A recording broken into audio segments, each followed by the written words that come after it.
सरस्वती शिक्षा समिति पाली द्वारा आयोजित ऑनलाइन शिक्षक टीचिंग में आपका हार्दिक स्वागत। अभिचंद आज हम क्लास 6 में प्रपोजिशन स्टोरी राइटिंग करेंगे और इसमें स्टोरी है हंग्री फॉक्स की। तो टाइटल मैंने लिखा है हंग्री फॉक्स। आपको स्टोरी में आउटलाइन जो दी होती है उसमें आउटलाइन के सेंटेंस को देख करके और स्टोरी का टाइटल लिखना होता है और उसके बाद में उसको स्टोरी को कंपोजिट करना होता है। तो पहले मैंने टाइटल लिखा है हंग्री फॉक्स। मैं जो स्टोरी मैंने लिखी है वो एक एक सेंटेंस को मैं ट्रांसलेट करके आपको बताऊंगा उसके हिंदी के अनुवाद को, और फिर आपको ये एज इट इज़ लिख करके और उसको लर्न करना। फर्स्ट टाइटल लिखा हंग्री फॉक्स, एक भूखी लोमड़ी। Once upon a time there was a fox. एक समय की बात है, एक लोमड़ी होती है। One day he was very hungry. एक दिन उसको बहुत भूख लगती है, भूखी होती है। He went here and there in search of food. और भोजन की तलाश में वह इधर उधर जाती है भोजन के लिए। But he could not get food anywhere. लेकिन उसको कहीं भी भोजन नहीं मिलता है, कहीं से भी खाने के लिए कोई कुछ नहीं मिलता है। At last he went in a garden. अंत में एक बगीचे में वो जाती है। There were many grapes trees in the garden. उस बगीचे में अंगूर के बहुत सारे पेड़ होते हैं। He jumped to eat the grapes.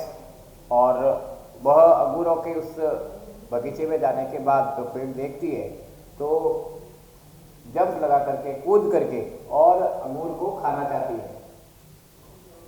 He jumped to eat the grapes, but the bunch of grapes were very high. लेकिन अंगूरों के जो गुच्छे थे उन पेड़ों पर लगे हुए वो बहुत ही ऊंचाई पर थे। जंप करने के बाद भी उसका मुंह पहुंच नहीं पाया। So its mouth could not reach there. और इसलिए उस लोमड़ी का मुंह जो है उन अंगूरों के गुच्छों तक नहीं पहुंच पाया और वो उसको खा नहीं सकी। He again and again tried. वह बार बार प्रयास करती रही, कोशिश करती रही, जंप करती रही, कूदती रही, लेकिन बट कुड नॉट सक्सीड, लेकिन सफल नहीं हो सकी। अर्थात अंगूर को वह खा नहीं सकी। जंप करने के बाद भी बहुत प्रयास किया उसने, लेकिन वह अंगूर को खा नहीं सकी। और अंत में at last he said that the grapes are sour. और अंत में उस लोमड़ी ने ये कहा कि अंगूर खट्टे हैं, इसलिए and I should not eat them, और इसलिए मुझे इनको नहीं खाना है, मुझे खाना नहीं चाहिए, खट्टे अंगूर हैं।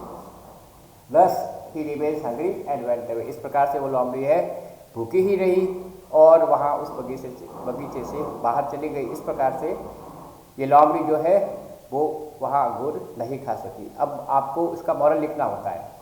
कहानी का टाइटल और मॉरल इसके एक एक अंक होते हैं।